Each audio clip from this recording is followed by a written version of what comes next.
और इसीलिए एक ऐसे इंसान को चुना गया है जो आपके सामने है, अनुराग बासु।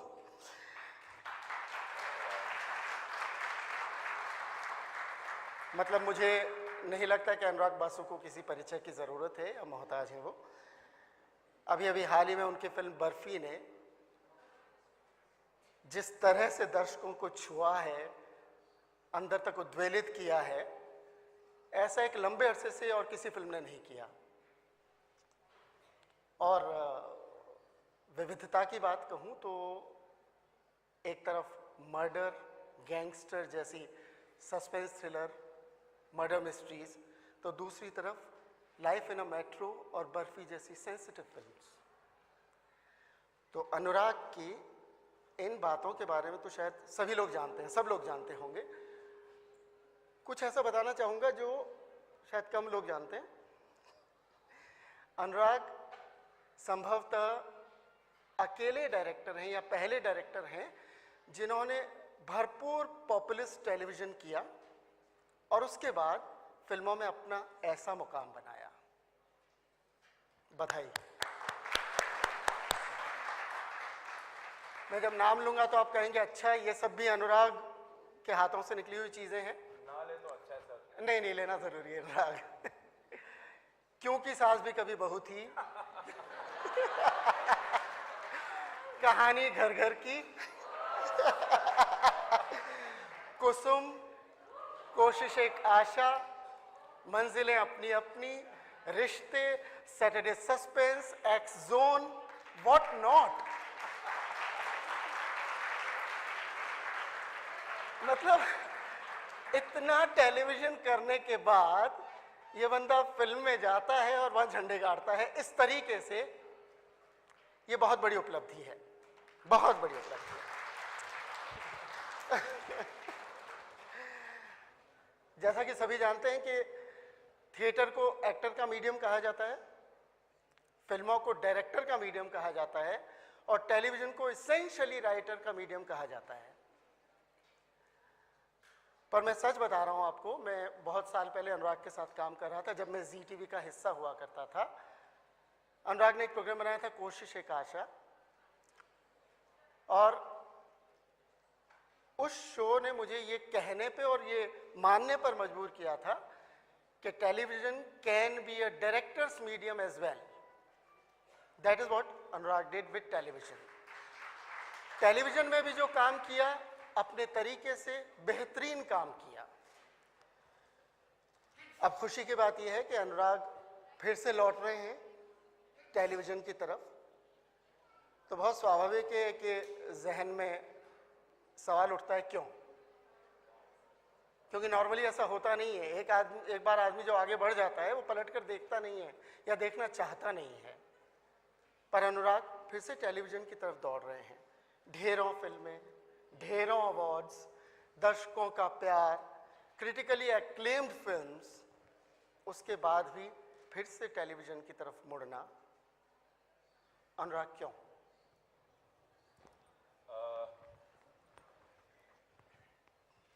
देखिए, हर एक क्रिएटिव इंसान को, हर एक एंटरटेनर को लालच होती है ज़्यादा से ज़्यादा दर्शकों की और दर्शक मिले, हर किस्म के दर्शक मिले। तो यही लालच है, क्योंकि एक्चुअली मैं अक्सर टेलीविज़न और फिल्म में साथ में पैर रख के काफ़ी दिनों तक, अभी पिछले 2-3 साल में कोई टेलीविज़न शो नहीं आया, लेकिन एक शो आता था लव स्टोरी, वो मैं प्रोड्यूस करता था।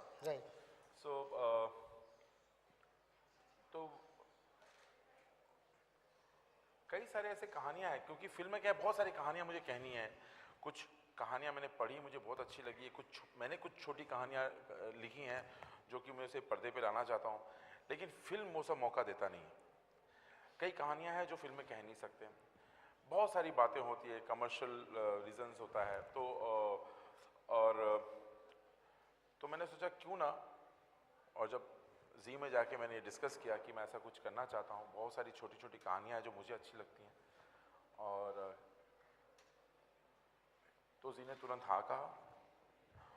और मैं इसीलिए ये कर रहा हूँ क्योंकि मुझे लगता है कि एक बहुत बड़ा दर्शक है जो कि फिल्म देखने जाते ही नहीं, शायद साल में एक बार चले जाएं, वो टीवी ही देखते हैं रोज़, टीवी ही उनका एंटरटेनमेंट होता है। तो मैं उन दर्शकों तक भी पहुँचना चाहता हूँ। लालची हूँ।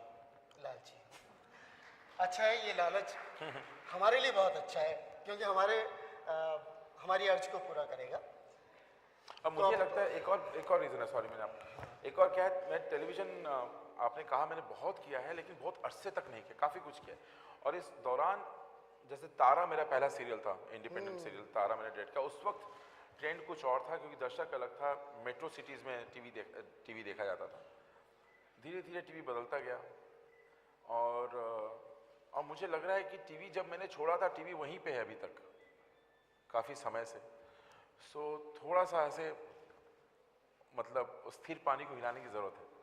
नहीं, बहुत ज़रूरत है। और क्या होता है बीच में फिर कोई प्रोग्राम आता है, थोड़ी सी हलचल मचती है, हाँ और फिर ढाक के 3 पार वहीं आकर बैठ जाते हैं हम लोग। सही बात है। मुझे इस programme the bouquet of stories के बारे में आप बताएं कुछ। मैं कई 5-6 सालों से ना छोटी छोटी कहानियाँ मैं खुद भी लिख रहा हूँ। बर्फी एक्चुअली मेरी एक छोटी कहानी का विस्तारित रूप है।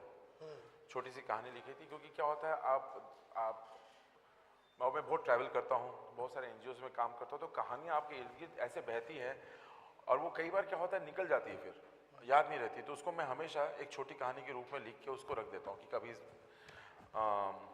काम आएगा फिर। तो बर्फी एक छोटी सी कहानी थी। मैं एक एनजीओ है गोरेगांव में हमारे घर के पास, सोल सार्क, उसमें एक लड़की है रज़िया, डिफरेंटली एबल लड़की है, और वहाँ का जो वॉचमैन चौकीदार है मुर्तज़ा, वो डेफ एंड म्यूट है, और उनकी एक अजीब सी मैंने केमिस्ट्री देखी।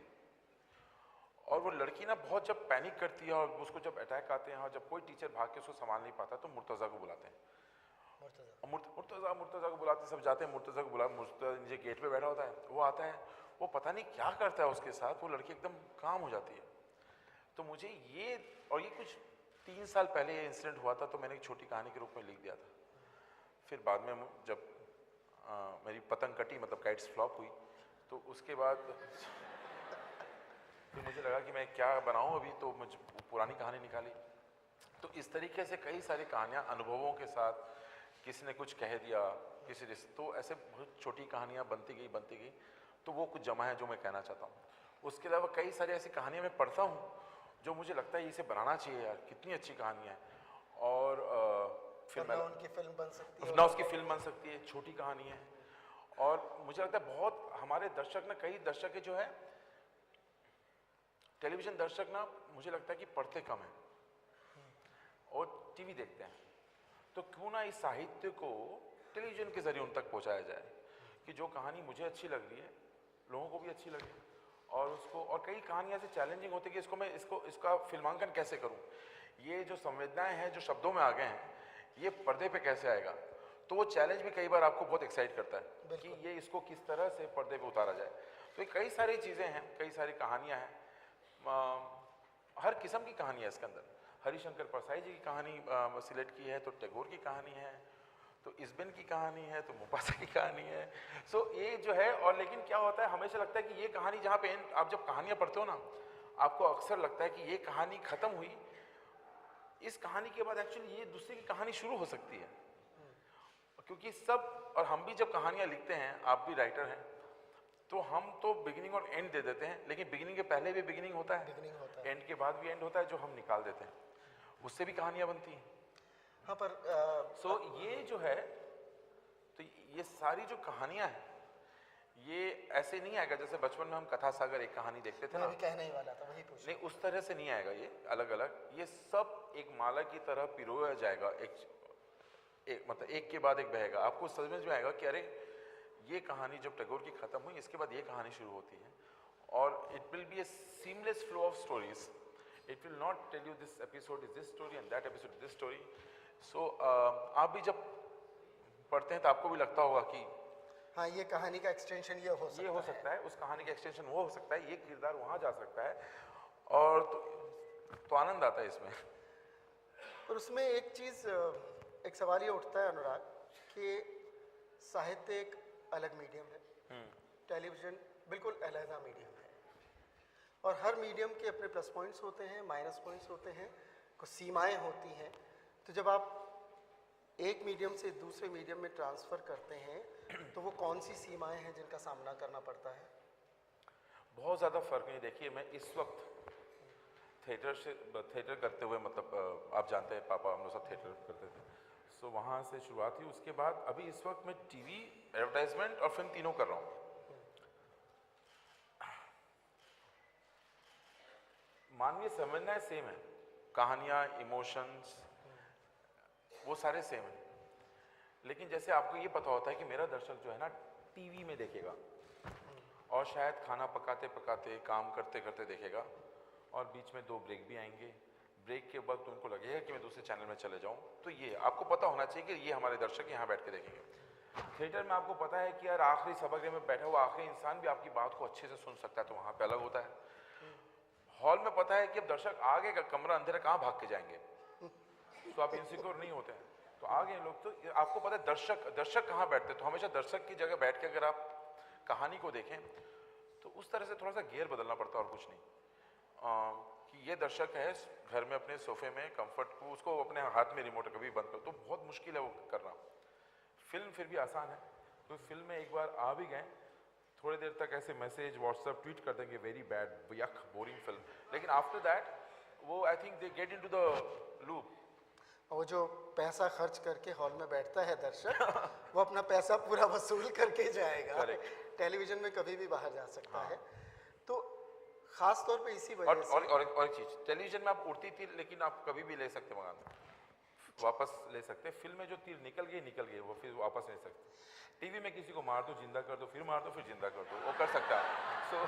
तो वो फिल्म में आप नहीं कर सकते ऐसा। पर मुझे एक बात बताओ हाँ, कि जब हम एक कहानी की बात करते हैं, जब कहानी लेखक लिखता है तो उसका पहला उद्देश्य होता है दर्शकों से पढ़ें, पाठकों से पढ़ें, हाँ, और रसभंग नहीं होता बीच में। हाँ।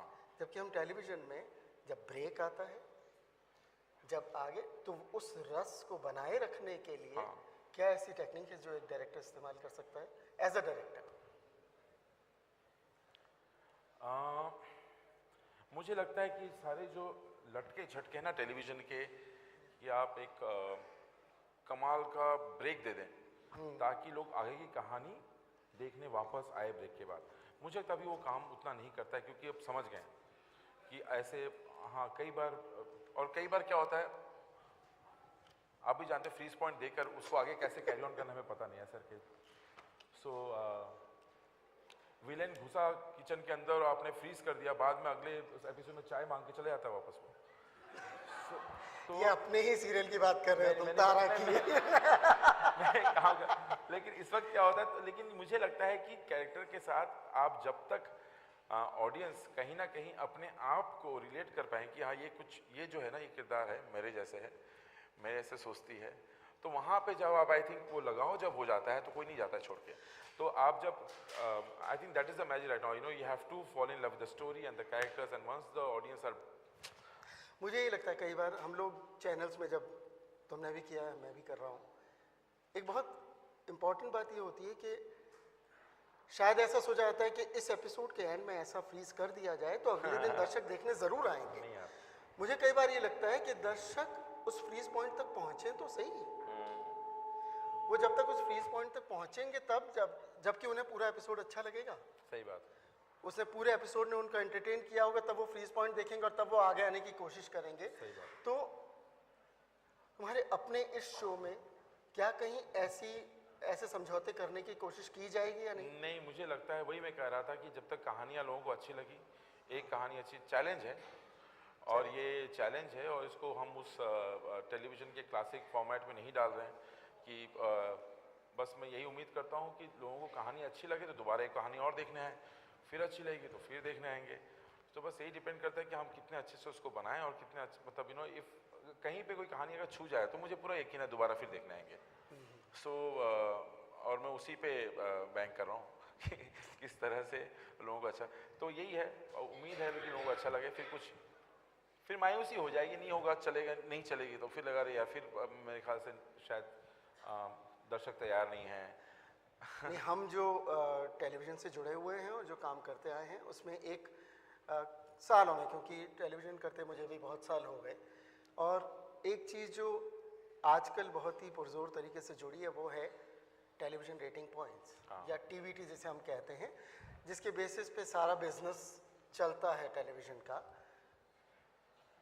वो रेटिंग पॉइंट्स आप हर गुरुवार का इंतज़ार करते हैं, हर शुक्रवार का इंतज़ार करते हैं कि आज वो टीआरपीज आएंगी, आज वो रेटिंग्स आएंगी और पता नहीं शो का क्या होगा। ठीक है, ऐसी चीज़ को काउंटर करने के लिए या क्या किया जा सकता है, या उस चीज़ को बिल्कुल इग्नोर कर देना बेहतर है? नहीं, इग्नोर नहीं करना चाहिए, वो तो है, वही हमारी रोजी रोटी है, पैसे वहीं से आते हैं। लेकिन मुझे लगता है कि आप किसी को हिम्मत करके इमीडिएटली रेडिकली कुछ चेंज कर देंगे तो कभी टीआरपी नहीं आएगी। धीरे से दर्शकों को तैयार करना पड़ेगा। तो चैनल अगर हिम्मत करके उतनी टीआरपी में ना जाएं और कहें कि हाँ थोड़ा नुकसान कर लेंगे, धीरे धीरे धीरे आदत डलवानी पड़ेगी नई चीज़ों की। थोड़ा सा टीआरपी का नुकसान सहेंगे, थोड़ा करके दर्शकों को नई चीज़ों की आदत डलवानी पड़ेगी। अभी ये है, फिर देखने आएंगे लोग। धीरे धीरे टेलीविजन को ये नुकसान सह के बदलना पड़ेगा, नहीं तो नहीं बदलेगा।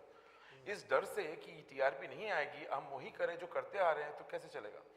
कहीं ना कहीं किसी को ये स्टेप लेना पड़ेगा कि चलो भले ये 3 महीने की टीआरपी नहीं आई, लेकिन शायद 3 महीने के बाद कुछ टीआरपी आएगी और कुछ अच्छा होगा। ये लॉन्ग मतलब ये दूरदर्शिता होनी चाहिए उनके अंदर। अनुराग, इसी से जुड़ती है एक बात कि बुद्धिजीवी वर्ग में अक्सर टेलीविज़न को एक टैग दिया जाता है, television is a low art. बहुत तकलीफ होती है सुन के, क्योंकि हम सभी लोग टेलीविज़न से जुड़े हुए हैं और ख़ास तौर पे तुम हो या मैं हूँ, हम लोग बहुत पैशन के साथ और बहुत डेडिकेशन के साथ टेलीविज़न के लिए भी काम करते हैं, क्योंकि हमारे लिए न केवल वो हमारी रोज़ी रोटी है, शायद हमारे जीने का मकसद है, सहारा है। तो ऐसे में कई बार मुझे ये लगता है कि एक रचनाकार जब साहित्य लिखता है या कहानी लिखता है तो उसका पहला उद्देश्य होता है अपने अंदर के भावों को कागज़ पर उतारना, कलम का इस्तेमाल करके, और उसका वो पहला पर्पस वहाँ पूर्ण हो जाता है, कंप्लीट हो जाता है। और उसके बाद जब वो पुस्तक के रूप में छप के सामने आता है दर्शकों के पढ़ने के लिए, तो मुझे लगता है किताब के साथ एक चीज़ साफ साफ जुड़ी हुई है, किताब को पढ़ना पड़ता है और पढ़ने के साथ जुड़ी हुई है एजुकेशन। हमारे देश में जहाँ पर आज भी 100% एजुकेशन की सिचुएशन नहीं है, वहाँ पर कई बार मुझे लगता है कि क्या उन लोगों को इस बात का अधिकार नहीं है? वो लोग जो पढ़े लिखे नहीं है, क्या उन्हें मनोरंजन का अधिकार नहीं है? क्या उन्हें उस साहित्य की अच्छी से अच्छी चीज़ों को जानने, समझने और देखने का अधिकार नहीं है?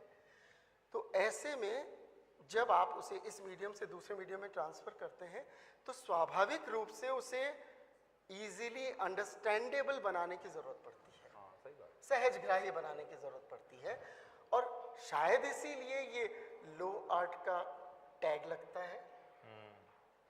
मैं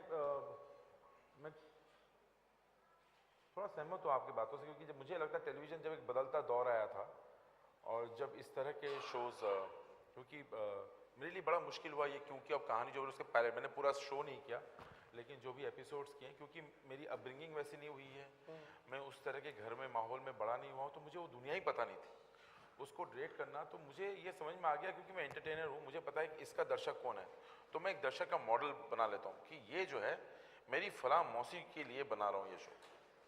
तो उस फलां मौसी को दिमाग में रखते हुए फिर बाद में मैंने पूरे कन्विक्शन के साथ सर वो सब लोटा ढकेलने के शॉट वॉट लिए हैं। अच्छा।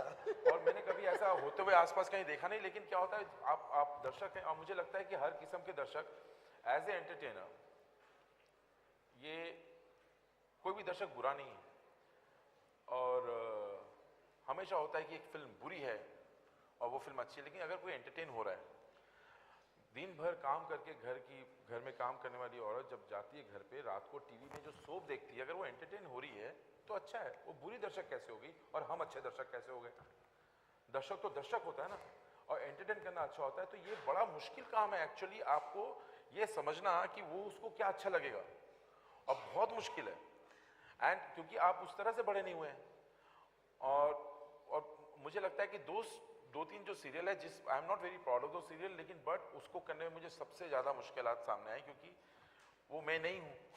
मैं उस तरह तो मुझे लगता है कि उसे लो आर्ट नहीं कहना चाहिए, लेकिन ये बात भी है कि हमें ही फिल्म टीवी में हम दर्शक बदल सकते हैं। हाँ, मुझे लगता है जिम्मेदारी हम पे ही है, हम कैसे धीरे धीरे इस टीआरपी के उधरपुर से निकलकर धीरे से दर्शकों को बदले। और मुझे लगता है वो जो ऑडियंस है वो ये भी शायद पसंद करेगी, क्यों नहीं करेगी? नहीं, निश्चित रूप से पसंद करेगी। ऐसा नहीं है, जिस समय टेलीविज़न शुरू हुआ था, जब वो प्राइमरीली लग्जरी आइटम हुआ करता था टेलीविज़न में, और लग्जरी आइटम वही जो पैसे वाले घरों में हो, तो इसलिए एजुकेशन भी वहाँ ज़्यादा मिलती थी। तो कथा सागर है या खजाना है या बुनियाद है, बहुत अच्छे अच्छे शोज़ बने थे। और आज जब टेलीविज़न झोंपड़पट्टियों तक पहुंचा है, जहां जिनके पास मनोरंजन का और कोई साधन नहीं है, फिल्म देखने के लिए उन्हें बहुत पैसा खर्च करना पड़ता है।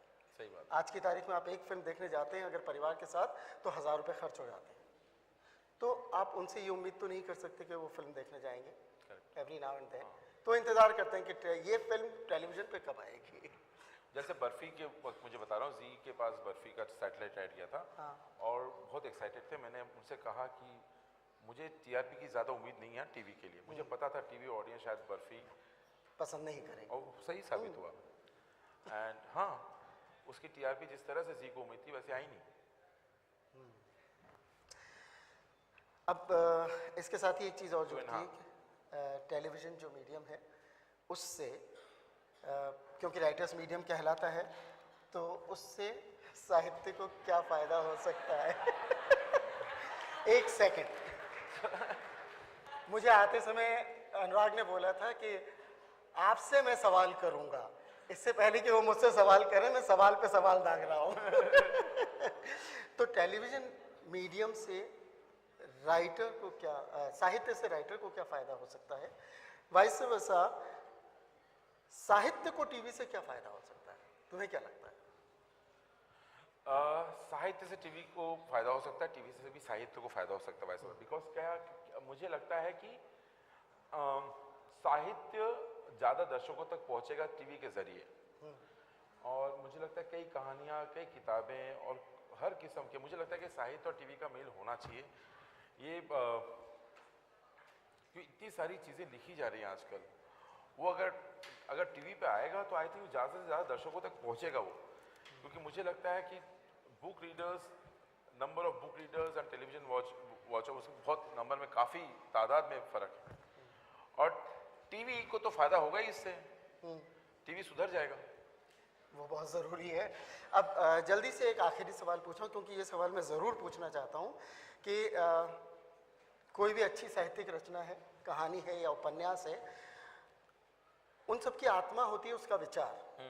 विचार जो शब्दों में होता है, विचार जो शब्दों के पीछे होता है, जिसे हम बिटवीन द लाइंस कहते हैं। ठीक है अनुराग, उस साहित्यिक कृति की, उस साहित्यिक रचना की आत्मा न मरे, वो आत्मा को जीवित रखा जा सके, इसलिए उस विचार को कैसे ट्रांसफॉर्म किया जा सकता है, विजुअल ट्रांसफॉर्मेशन कैसे हो सकता है? ये सवाल इसलिए क्योंकि राइटर भी हो और डायरेक्टर भी हो, तो इसका जवाब दो। अभी मैं एक्चुअली इनफैक्ट मैं कल एक कहानी पढ़ रहा था मानमोहन टैगोर की, और मुझे समझ में आया ये मैं इन शब्दों को पर्दे पे कैसे, तो मतलब जस्टिफाई नहीं कर पाऊंगा मैं। इतनी खूबसूरती से कहानी लिखी गई है, लेकिन दैट्स द चैलेंज ना।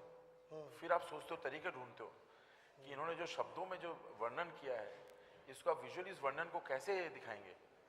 जिस खूबसूरती की बात इन्होंने शब्दों में की है, उसको आप विजुअली कैसे दिखाओगे। जिस माहौल का और जिस संवेदनाओं की उन्होंने शब्दों में और उसको विजुअली आप दिखाओगे, तो वजन कम नहीं होना चाहिए, डेप्थ नहीं जानी चाहिए, तो ड्रैग नहीं होना चाहिए, वो चैलेंजिंग होता है। और मुझे लगता है कि यहीं से, क्योंकि हरी परसाई साहब का जो ह्यूमर है, वो मुझे कई बार लगता है कि यार पढ़ने में मज़ा आएगा, जैसे ही मैं उसको यार शूटिंग करूँगा तो शायद वो मर जाएगा।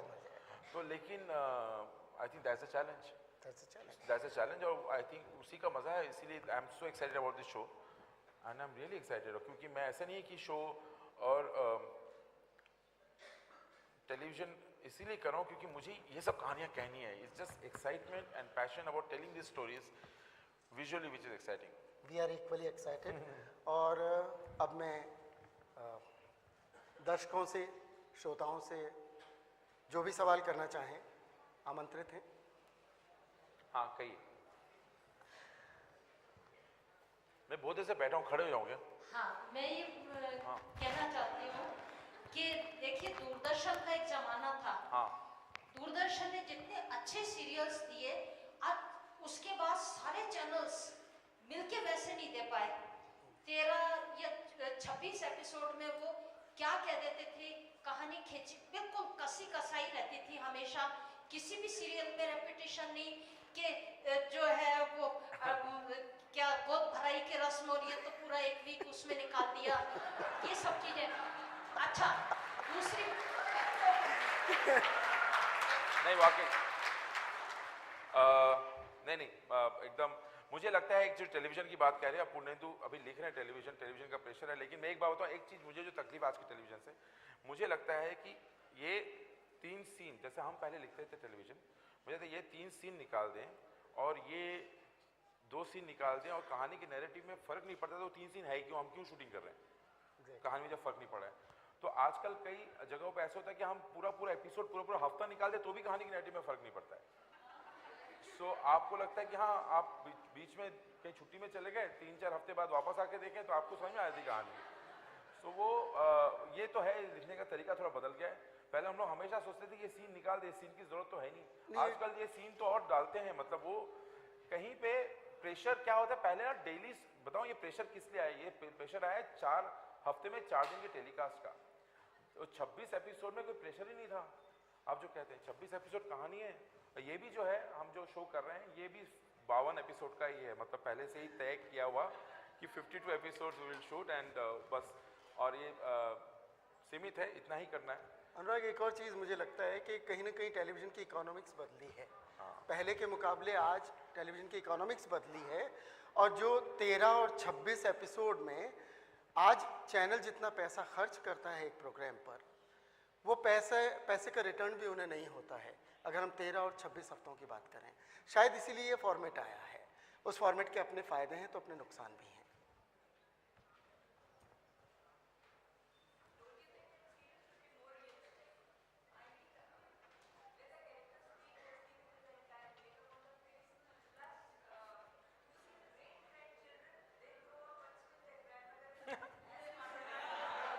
You should, asking wrong person. I'm not from television. I also have problem with all these things because when we used to do television, I'm telling you, we never thought a 35-year-old can become a mother.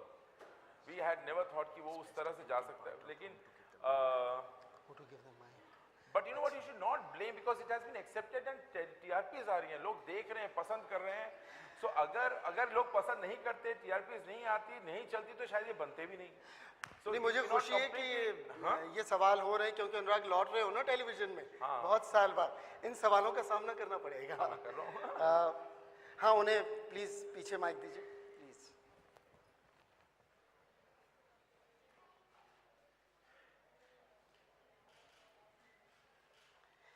या तो थोड़ी light वहां भी हो जाए तो। Sir very good afternoon. Sir मुझे पूछना था कि एक डायरेक्टर के अंदर बेस्ट क्वालिटीज क्या क्या होनी चाहिए? क्या क्वालिटीज? Sir best qualities. एक ही क्वालिटी होनी चाहिए, inhale life Excel cinema.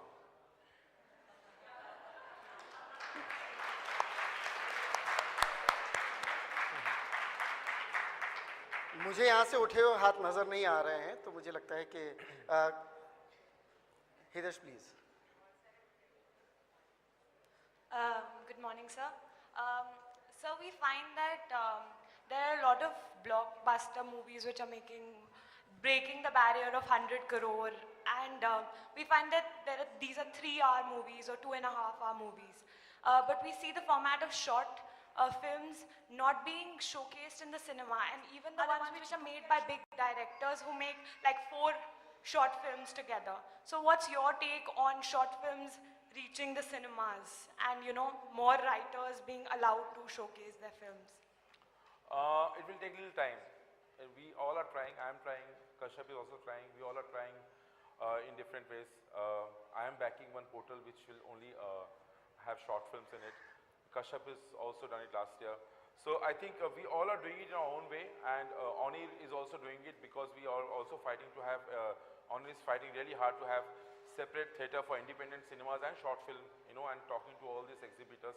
So we all are doing it, but it's very tough because, you know, everybody sees money. इससे हमारा क्या फ़ायदा होगा वाली जब बात आती है ना, तब कन्विंस करना बहुत मुश्किल होता है. तो ये रिस्क है जो लोगों को लेना पड़ेगा. We all are fighting, but I think lot of short films में बहुत सारे जो अच्छे शॉर्ट फिल्म्स हैं ना, उनकी मेहनत ज़ाया नहीं जाती, इसलिए क्योंकि कई सारे लड़के हैं जो कि अच्छे शॉर्ट फिल्म बनाए. एक मेरे साथ भी काम कर रहा है अभी. I was judging one short film competition. He got first, and then I got him. He's directing a film for me. तो मेहनत कभी ज़ाया नहीं जाती है. शॉर्ट अगर आपकी आवाज़ बुलंद है और आपने अच्छी फिल्म बनाई है, तो कहीं ना कहीं अपनी जगह ढूंढ लेती है पहुंचने की दर्शकों तक. मेरी एक रिक्वेस्ट है कि हम आज के विषय से जुड़े हुए सवाल कर सकें तो शायद ज़्यादा सार्थक होगा. हाँ जी, अंजना. क्योंकि के बाद कोशिश और अब now that you are doing another television show, what will be your signature that post cinema you have come back to television? आप लौटे हैं जब टीवी की तरफ, तो आप क्या अलग देना चाहेंगे या दे रहे हैं? Now that you have already shot, what are you doing? I have not shot yet, and I don't know what I'll give you. I think you'll have to judge because I don't know, because मैं अभी भी अपनी आवाज़ ढूंढ रहा हूँ. मुझे पता नहीं मेरी आवाज़ क्या है, और इस बार क्या नया करूँगा इसमें मुझे पता नहीं है, क्योंकि वो मुश्किल है ये इस शो को करना, क्योंकि सब कहानियों को जिस तरह से अभी तो it's too early because I have not even started shooting it.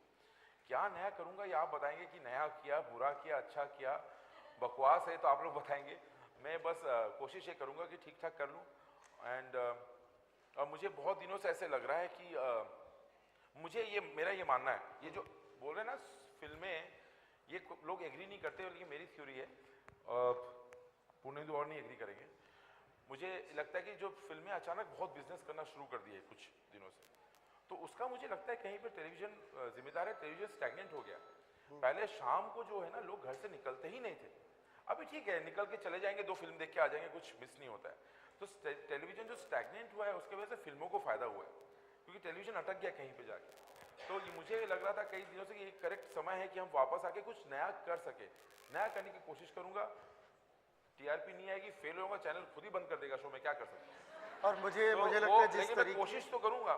अगर कोशिश कामयाब हुई नाकामयाब हुई, बिकॉज ये टेलीविजन का आपको कुछ समझ में नहीं आता. हमें भी समझ में था जब कोशिश एक आशा, जब मैंने पायलट बनाया था तो मुझे लगा वाकई जी में जब दिखाया, जी बोला कि इसको एयर पे लेके आते, और मुझे लगा कि मैंने बहुत रिग्रेसिव काम किया है, मैंने इतना गंदा काम किया है. तो मैं उसके बैकग्राउंड म्यूजिक में नहीं गया, मैं उसके एडिटिंग मतलब मैंने अपने असिस्टेंटों से एडिट करवाया. So I didn't finish the end product, but everybody says great, and it came on air. It became #1 show. Acha. Then I realized television is changing now. There's a different audience. Before that, I used to do shows which used to do short stories on. हम लोग ऐसे छोटी छोटी कहानियां करते थे. हमने मंटो की हैं कहा इसके अंदर, इस बार चुटकाई की है टेलीविजन में मैंने, ये सब. हाँ, और इतने सारी चीजें की हैं. वो अभी मतलब सडनली लगा ये टेलीविजन दर्शक तो बदल गया, अभी तो कुछ और चल रहा है, तो हमें भी बदलना पड़ा. और Anurag, what I feel is that proves that storytelling is very important.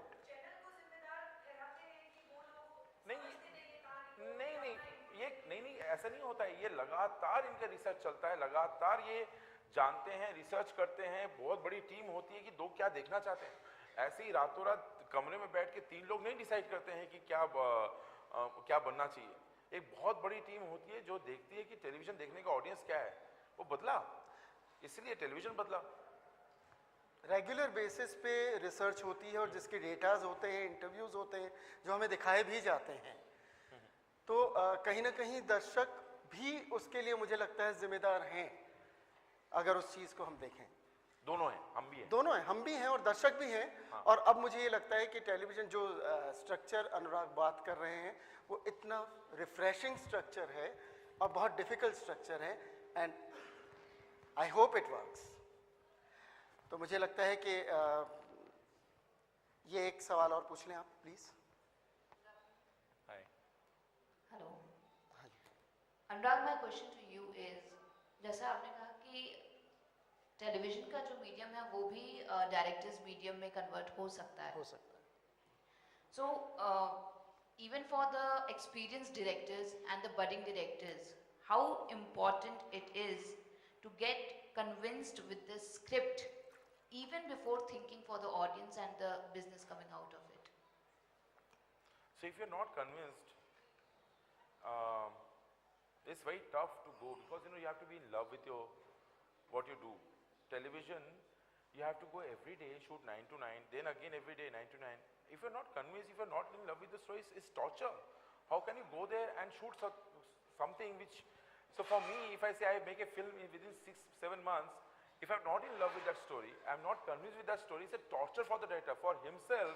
वो अपनी खुशी के लिए, उसके अच्छे सेहत के लिए उसको तो कन्विंस होकर करना पड़ेगा. नहीं तो वो फिर साबुन बनाने की फैक्ट्री में चले जाए फिर, अगर मैकेनिकल करना है तो उसको जब तक कन्विंस होकर करेगा नहीं.